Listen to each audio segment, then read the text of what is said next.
Here's a sales secret that you need to know. It's more work to be bad at sales. A lot more work.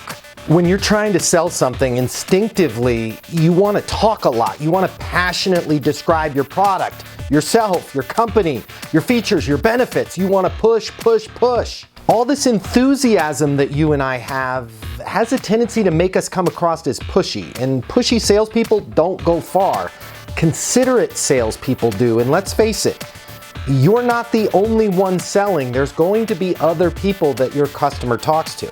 We just did a really interesting study at Easton University. We took our top performing students and we watched them. And here's what we learned.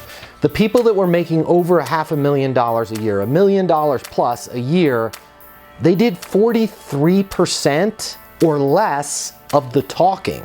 And they let their customer, the prospect, the other company, do 57% or more of the talking. What they've discovered is it's not about you showing that other person how much you know or how great your product is or how awesome your software or solution is.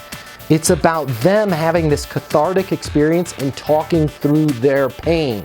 When they truly understand their pain, their problem, why they want to get this solution, you actually become more like a therapist, and it becomes so easy for someone to buy from you. I want you to think about that secret. How much am I talking?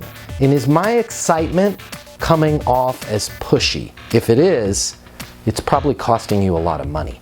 My name's Matt Easton. Consider following me for more tips on how you can be successful in business and life.